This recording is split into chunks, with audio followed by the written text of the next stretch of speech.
guys, so today I'm going to be talking a little bit about skin issues. Now, I'm not going to get crazy in depth in this video on the causes of skin issues.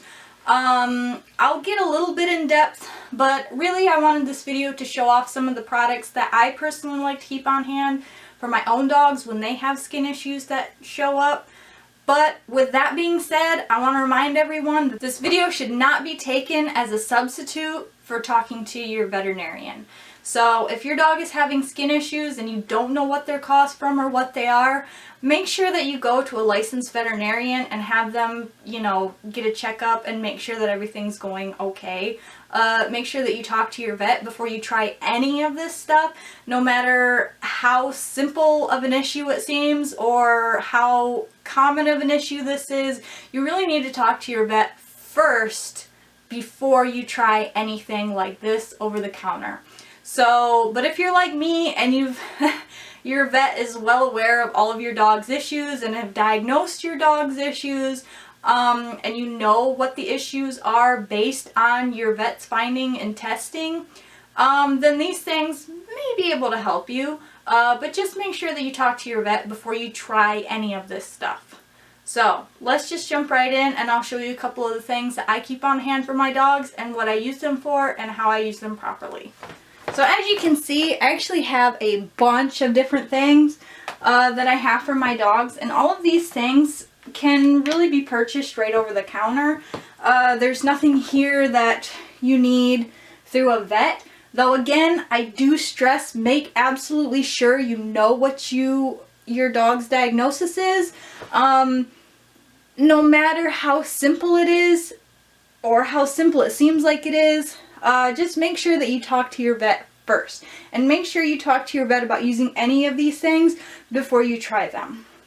But these are some of the things that I keep for my own dogs, and these aren't just about treating issues, but they can help. So I want to start off with, let's talk about diet for one.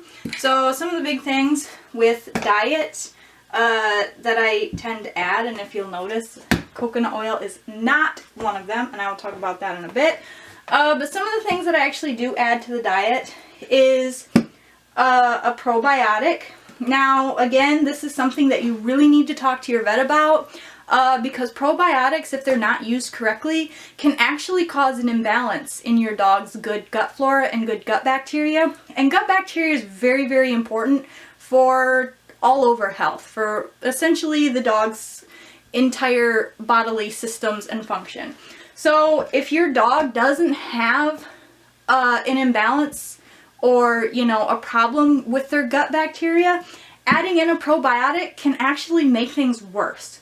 So make sure that your dog gets a stool sample taken and tested, and you talk to your vet about starting a probiotic. And really, if your dog's not having a problem with their stools, if they're healthy looking stools and there's no problems, then you really don't need something like this. If your dog's not particularly gassy or have stomach upsets, this isn't something that you really need. Personally, my dogs, every spring, they like to chow down on some mud. Every spring, we get a test for parasites, coccidia, bacteria, and every spring, I have to add some of this probiotic to their diet. So this is something that I like to keep on hand because it works really well. But again, this isn't something that they have all the time. This is only when they have stomach upsets, because I really want their bacteria in their gut to remain stable and healthy. And if they if they're not having any issues, then this isn't something that you really need to add into the diet. But if they are having issues with their gut, I suggest making sure you talk to your vet, getting a stool sample taken, and seeing how a probiotic works for them. This can help for skin issues, it can help with allergies, it can help with upset stomachs, it can help with diarrhea, gas, bloating, things like that. So I really like to always keep this on hand. As you can see, I tend to buy it in bulk. So this is something that I like to keep. Fish oil. Now, fish oil, this is just plain fish oil. It's human grade, I get it. This is 1,000 milligrams a piece. So fish oil, another thing that is widely used. But the thing is, if your dog is kibble fed, you may not need this.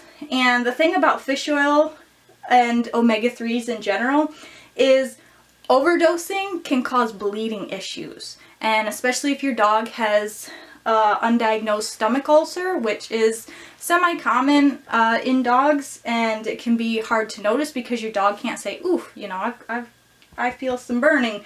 I feel some, you know, a tummy ache. So this is something, again, talk to your vet about before adding in, because your dog may not need it. But it is something that my dogs need because I feed them a raw diet.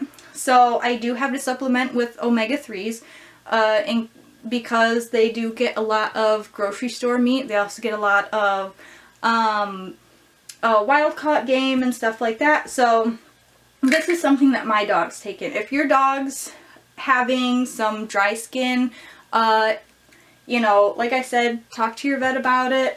Omega-3s really help with coat and hair and skin.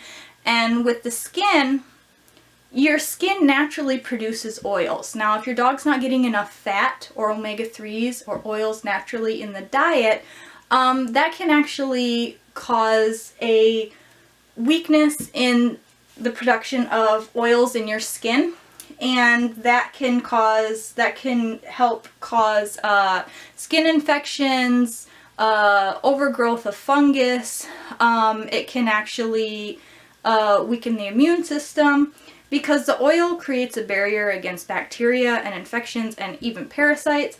So if your dog is having a lot of yeasty skin, if your dog is having a lot of dry skin infections, it could be that their body is not naturally producing enough oil. And again, this is something you should get a skin scraping for your dog to make sure, because if your dog is producing too much oil, that can also cause skin issues. That can cause yeast infections and hot spots or things of that nature. So you have to really make sure and talk to your vet. Otherwise, adding in more oil and allowing the body to produce more of its own oil can actually make things worse. So, and not only that, but adding too much fin oil works as a blood thinner. So if you're giving too much fish oil, your dog could actually bleed to death with very minuscule wounds. And like I mentioned earlier, stomach ulcers, thinning of the blood from too much omega-3s can actually cause them to bleed internally, and you wouldn't know it until your dog was very anemic and weak. So make sure that you ask your vet before starting a fish oil, but fish oil is something that I definitely keep on hand for my dogs year round. Alright, so I'm going to talk about allergy medicine. So this is actually an off-brand of Benadryl. And Benadryl is very safe to give to your dog. Again, make sure you talk to your vet about it. But allergy medication such as this, and it is 25 milligrams per pill. It's just these little pink pills. And these are good for if a dog is having an allergic reaction where the body is producing too much histamines. And that can cause swelling, it can be hives, it can be itching, redness, and these are great for if your dog has a sudden allergic reaction. I would not suggest using these long term at all. You can cause some issues with the stomach for if you use it long term. But this is good for in a pinch if your dog, if you suspect that they have a sudden allergy attack. Make sure that you get the single ingredient, that there is no pain relievers, it's not for cold or flu, just the allergy. Make sure you contact your vet about proper dosage so you don't overdose. Yes, it is possible to overdose your dog on these. It's difficult, mind you, but, you know, better safe than sorry. Make sure you talk to your vet. But these I keep on hand for allergic reactions. If my dogs ever get stung by a bee and have some swelling of the feet, sudden hive outbreak, anything like that, they're good for spider bites, bee stings, things of that nature. So I like to always keep these on hand just in case, because Bull Terriers, again, they tend to be very prone to skin outbreaks and allergies, hives, things like that. Peroxide. Good old reliable peroxide. Peroxide is simply for keeping things clean. So let's talk about keeping things clean. What I use for that. Peroxide or Epsom salts, which I haven't used in forever, so this box is pretty dusty. Pink Himalayan sea salt. And this right here, I absolutely love. This is for babies, little remedies, saline spray or drops. I actually like to keep these for flushing out noses or eyes. It doesn't sting. It is safe for infants and babies. It's safe for dogs. If you need like an eye flush or something like that, if they're swollen, you can help clean it. If their noses are plugged up, swollen, running, this will help to clear the airway until you can get in to see a vet or under vet supervision. Epsom salts and pink Himalayan sea salt. Now with Epsom salt, I want to talk about, make sure you get the unscented. Do not get anything florally. This is pretty cheap, but it makes a good wound soak. And the thing about Epsom salts and pink Himalayan sea salt, dilute with water. Don't like rub on your dog. Make sure that you dilute these heavily with water. I like to go 1 part salt, 3 parts water. And these can be used as a foot soak if your dog has swollen, itchy feet. It can be used as a wound cleanser or an all-over for hot spots to rinse them. Make sure you keep it away from your dog's eyes because obviously salt is very irritating. So keep it out of your dog's eyes. Keep it out of your dog's ears, definitely. The pink Himalayan sea salt and the Epsom salts, what it does is it naturally resists bacterial growth. So if there's some bacteria or fungus going on in there, it's going to cleanse it painlessly. And not only that, it's also going to resist the bacteria from sticking on the skin and being able to grow. And same with fungus, it's going to help resist that. Now, I want to mention something. Just because this helps resist the growth of bacteria doesn't mean it's going to kill or stop it. So if your dog has an infection, this is not going to cure that infection. Your dog needs antibiotics.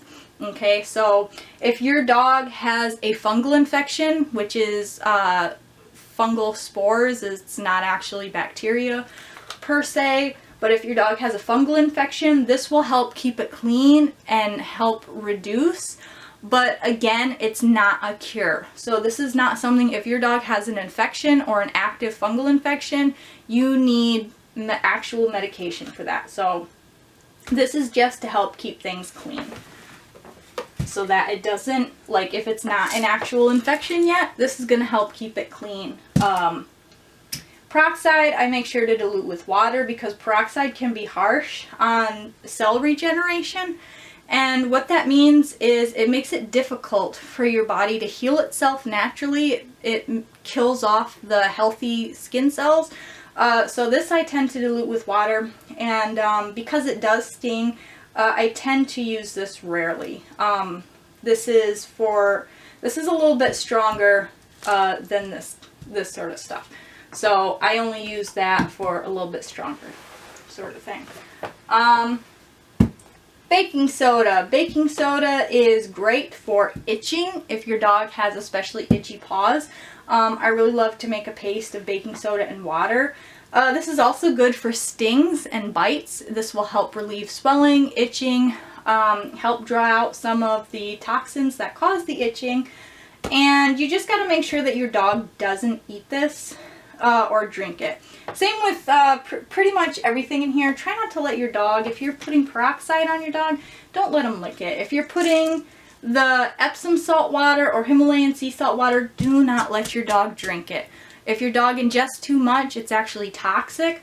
If your dog ingests just a small amount, it's gonna give them the Hershey squirts. They're gonna get the poops really bad, so make sure your dog doesn't ingest that. Same with the baking soda. Don't let them ingest it. I mean, a couple of licks is fine, you know. If they lick just a little bit, that's alright, but don't let them sit there and eat it. but this is really, I love to keep this on hand. Make sort of a toothpastey like paste when your dog is really itchy. This really helps. Okay, so I also want to talk a bit about coconut oil. Now, coconut oil has been hailed as a miracle cure-all. Personally, I cannot stand that because coconut oil is an oil. It is an oil. Yes, it has antimicrobial properties. Yes, it can reduce growth of, resist growth. There we go. Resist the growth of bacteria. Yes, that is true. The thing about coconut oil, however, is coconut oil holds in heat. Coconut oil holds in moisture. So coconut oil is not the best suited for things like burns. It's not the best suited for things like actively growing fungus such as yeast infection. It's not the best choice for itching because it's actually not very soothing when the itching is caused from yeast overgrowth or bacterial overgrowth.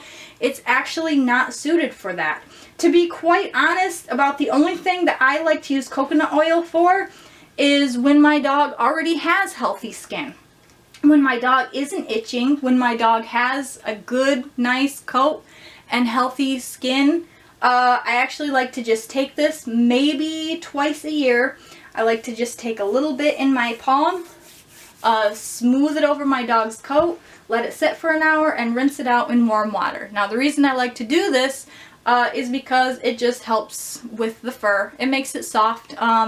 It can help also create or help build onto the protective oils that's already in the coat. But if your dog already has good oils in the coat, you really don't need coconut oil. Personally, I just like it because it makes my dog's coats soft every once in a while, just for fun. I don't feed it to my dogs because it's really an empty calorie. There's not much nutritional value there. It's an empty calorie. You're giving your dog, and it's high in calories too, 130 calories per tablespoon. So it's really high in calories, and it's really only going to make your dog fat. Yes, it is a healthy oil in that it's not going to cause a lot of damage, but at the same time, that's a lot of calories for your dogs to be taking in. So if your dog is constantly getting calories, it's going to turn unhealthy when it starts affecting your dog's heart and joints and all of that fun stuff. So the only time I use coconut oil is on an already healthy coat, just to make it nice and soft. Honestly, one of the very best things you can do to help stimulate natural oils in your dog's coat is brush them.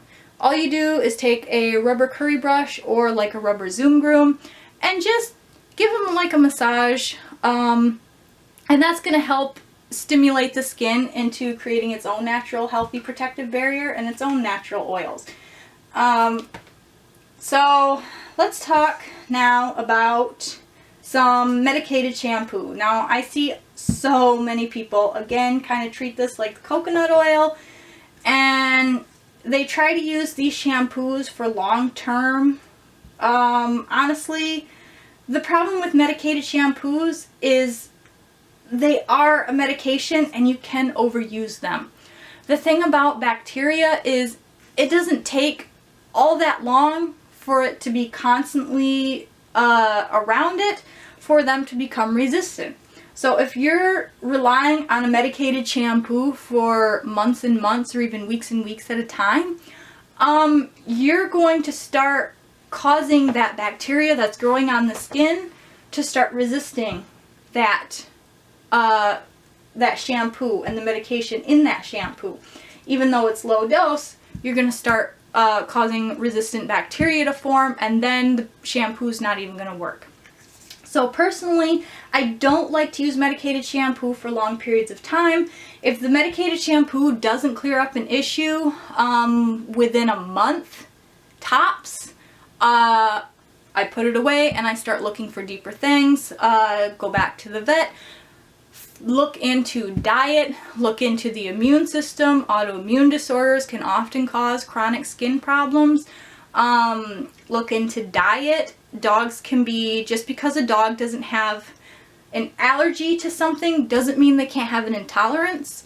So when you get your dog allergy tested, it tests for allergens. If your dog has an intolerance, such as grain intolerance, a grain intolerance isn't going to show up in an allergy test.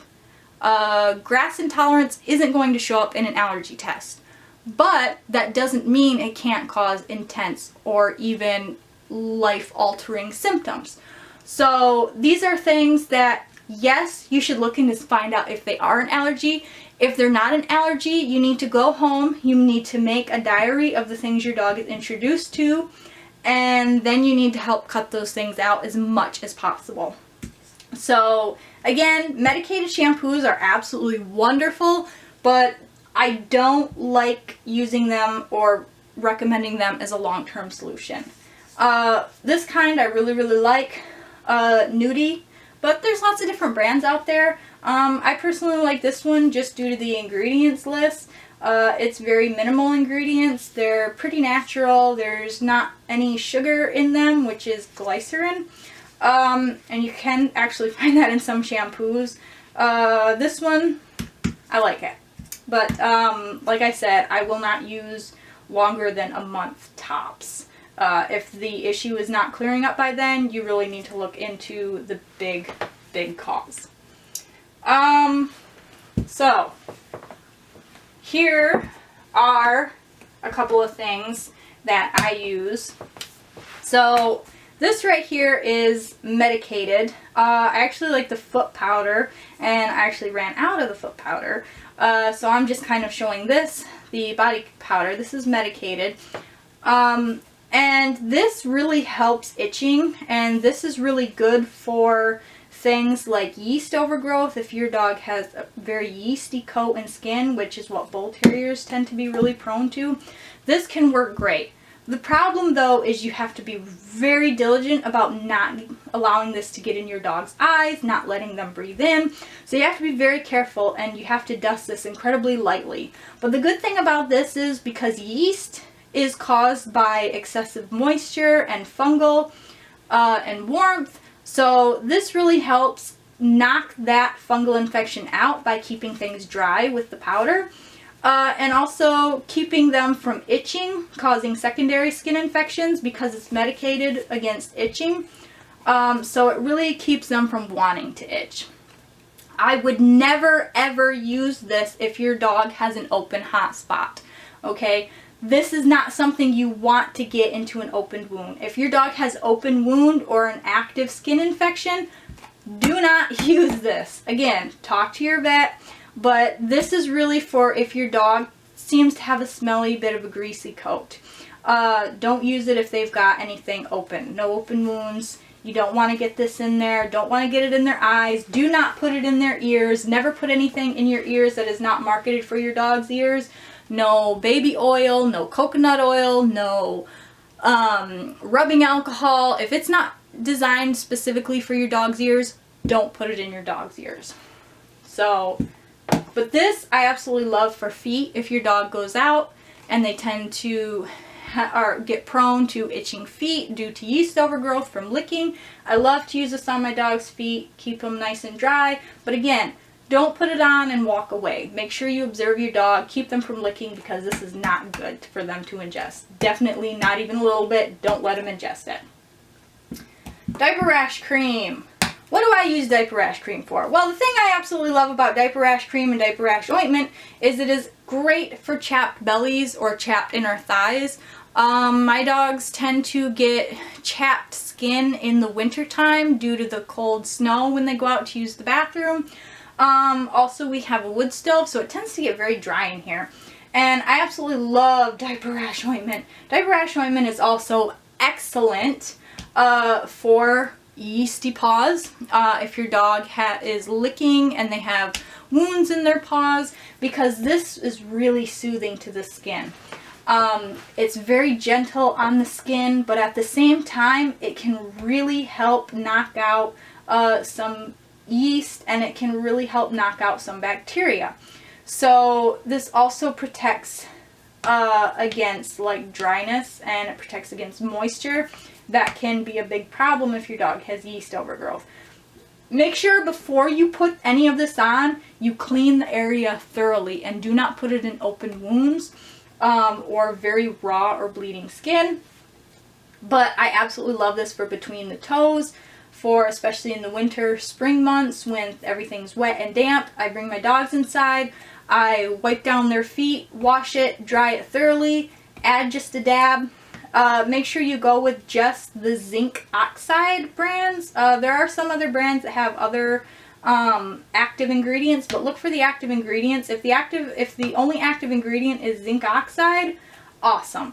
Anything else that's active ingredient, I mean, there's other ingredients in here, sure, but if there are other active ingredients, go with another brand. Personally, I really like the Burt's Bees. Desitin also works really well. I generally can see it clear up within a couple of days. What I do is I will put it on during the day, spread it on pretty thick, watch them at night. I'll take a baby wipe, I'll wipe off any remaining residue, put them to bed, and do it again in the morning. Again, make sure that I like to use baby wipes to just clean out between the toes. You don't need soap, just wipe off the dirt and, you know, any bacteria that remains. Again, don't let your dog eat it. These are not things you should let your dog eat. Alright, so this is another little trick up my sleeve that was actually taught by the vet. So this is actually an off-brand of Athlete's Foot Cream.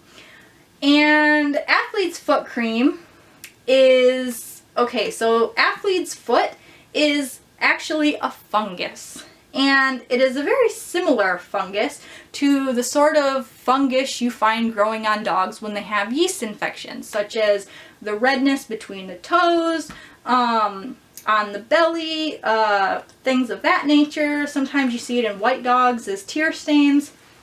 So this stuff right here, I actually get from the Dollar Tree for $1, for a thing like this. And this actually kills the fungus. And again, make sure your dog goes to see the vet. Make sure you talk to the vet first to confirm that you are dealing with fungus and the type of fungus. Talk to your vet about Athlete's Foot Creams.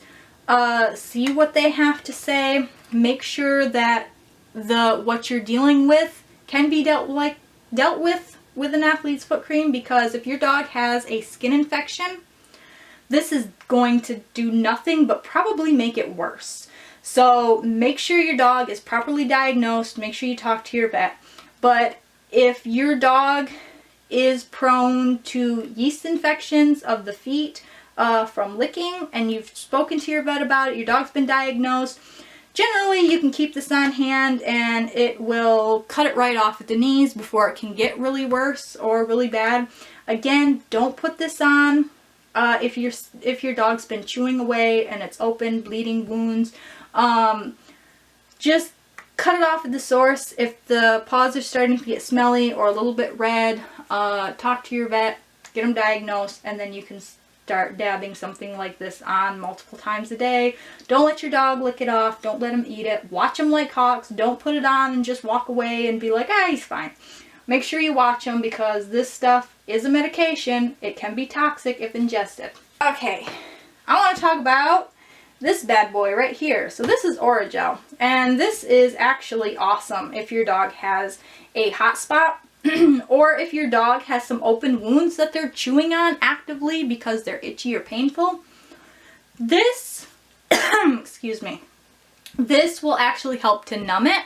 Just again, make sure your dog doesn't ingest it. Don't put it in their ears, and don't put it in their eyes. Don't put it in their nose. Also, don't put it around your dog's genital region. But this is really, really good for soothing pain. If your dog is itching and they just won't leave it alone, if something's really sore and you're having trouble, your dog's giving you, a lot of trouble trying to put creams and keep it clean and stuff, this can really help. I like to use this for, to keep things from stinging if I know it's gonna burn, if I know it's painful for them, like say a hot spot. You clip away the fur of a hot spot. This can really just reduce pain. Put it on sparingly. Don't overuse it. Don't put a ton on.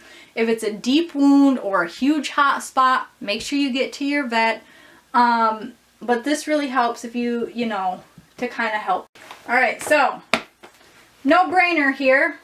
Flea and tick preventative. This is incredibly important for making sure your dog's skin and coat and immune system are kept up and healthy, because if your dog is battling fleas constantly, it's going to wear on the immune system. It's going to break down the skin, the coat, and the the natural oil barrier in the skin. So make sure that your dog is protected against flea and ticks. Now, that doesn't necessarily mean 100% of the time. Here where I am from, in Michigan, I only generally have to use this about 6 months out of the year. Due to the wintering months, we don't have fleas, we don't have ticks. But make sure you talk to your vet.